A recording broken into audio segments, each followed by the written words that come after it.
ಮನ್ಸರ್ ಅಂದ್ರೆ ಗೊತ್ತಿದೆ, ಆದಿ ದ್ರಾವಿಡ ಅಂದ್ರೆ ಬಾಕಿ ಜಾತಿಯವರಿಗೆ ಅದು ಯಾವ ಜಾತಿ ಅಂತ ಗೊತ್ತೇ ಇಲ್ಲ. ಕುಲಶಾಸ್ತ್ರೀಯ ಅಧ್ಯಯನಕ್ಕೆ ಅವರು ಏನಾದರೂ ಹಾಕದಿದ್ದಲ್ಲಿ ನಾವು ಮುಖ್ಯಮಂತ್ರಿಗಳ ಮನೆ ಹತ್ರ ಹೋಗಿ ನಾವು ಧರಣಿ ಮಾಡಬೇಕಾಗ್ತದೆ. ಇದು ಖಂಡಿತ ಜಾತಿ ಅನ್ನೋದು ಕೀಳು ಅನ್ನುವಂಥ ಭಾವನೆಯಲ್ಲಿ ಆದಿ ದ್ರಾವಿಡ ಅಂತ ಮಾಡ್ಲಿಕ್ಕೆ ಹೋಗಿದ್ದಾರೆ. ನಮಗೆ ಪ್ರತ್ಯೇಕ ಮೀಸಲಾತಿಯನ್ನ ನಮಗೆ ಕೊಡಬೇಕು ಸರ್ಕಾರ. 2% ಮೀಸಲಾತಿಯನ್ನ ನಮ್ಮ ಮನ್ಸಾ ಸಮುದಾಯಕ್ಕೆ ಕೊಡಬೇಕು. ಬಹಳ ನಿಷ್ಕೃಷ್ಟ ಪರಿಸ್ಥಿತಿಯಲ್ಲಿ ಅಸ್ಪೃಶ್ಯತೆ ನೋವನ್ನು ಅನುಭವಿಸಿದ್ದು ಜೀತದಾಳಾಗಿ ಬದುಕಿದಂತ ಸಮುದಾಯ ಇದ್ರೆ ಒಂದು ಕೊರಗ ಅಂತೇಳಿ, ಇನ್ನೊಂದು ನಮ್ದು ಮನ್ಸಾ ಅಂತೇಳಿ.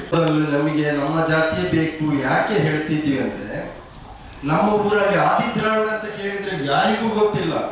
ನಮ್ಮ ಜಾತಿ ಮನ್ಸರ್ ಅಂದ್ರೆ ಗೊತ್ತಿದೆ, ಆದಿ ದ್ರಾವಿಡ ಅಂದ್ರೆ ಬಾಕಿ ಜಾತಿಯವರಿಗೆ ಅದು ಯಾವ ಜಾತಿ ಅಂತ ಗೊತ್ತೇ ಇಲ್ಲ.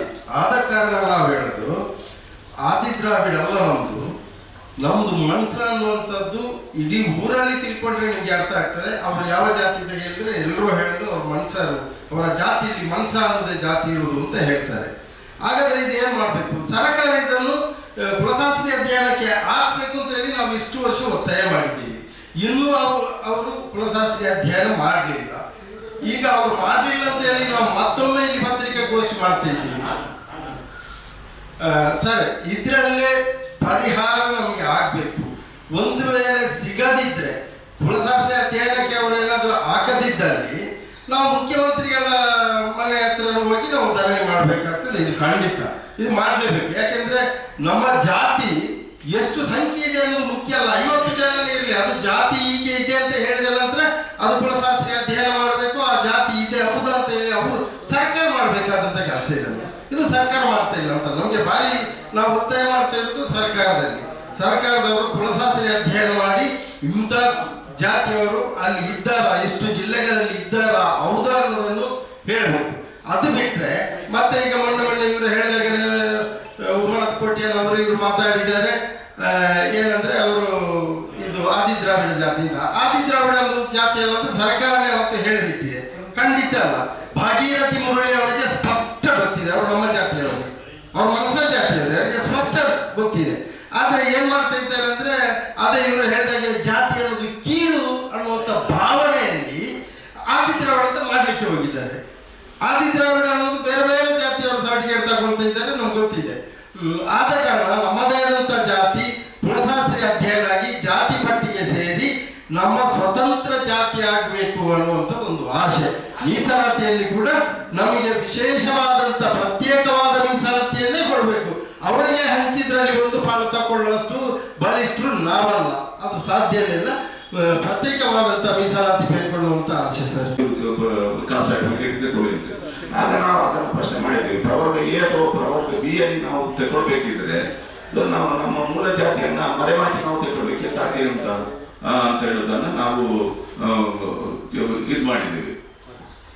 ಕೇಳಿದಾಗ ಅವರು ಕೂಡ ಹೇಳಿದ್ದು ಅದನ್ನೇ, ನಮ್ಮ ಸಚಿವರು ಏನು ಹೇಳಿದ್ರು ಅದನ್ನೇ ಹೇಳಿದ್ದಾರೆ.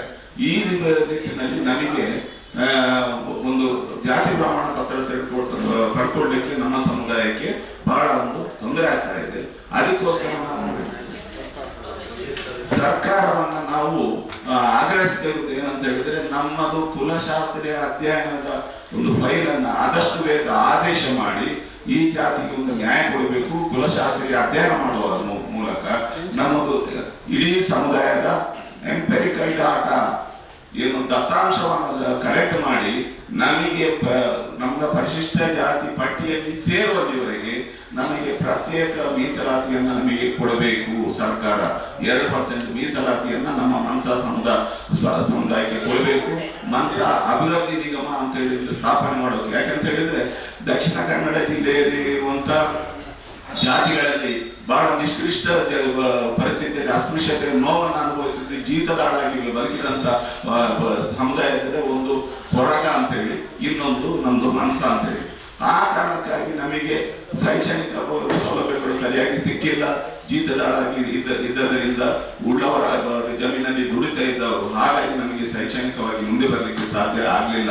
ಬಹುಶಃ ನಮಗೆಲ್ಲರಿಗೂ ಗೊತ್ತುಂಟೋ ಇಲ್ವಾ, ನಮ್ಮ ಸಮುದಾಯದಲ್ಲಿ ಒಬ್ಬ ಫಸ್ಟ್ ಗ್ರಾಜ್ಯುಯೇಟ್ ಅಂತ ಹುಟ್ಟಿದ್ದು 1974 ನಂತರ 74ರಲ್ಲಿ ಒಬ್ಬ ಗ್ರಾಜ್ಯುಯೇಟ್ ಅಂತ ಆದ್ರು. ಆ ರಿಸರ್ವೇಶನ್ ಅಂತ ಮಾಡ್ಕೊಂಡು ಇದ್ರೂ ಕೂಡ ಯಾವುದೇ ಸರ್ಕಾರಿ ಜಾಬ್ಗಳು ಸರ್ಕಾರಿ ಕೆಲಸಗಳು ಸಿಗ್ತಾ ಇಲ್ಲ.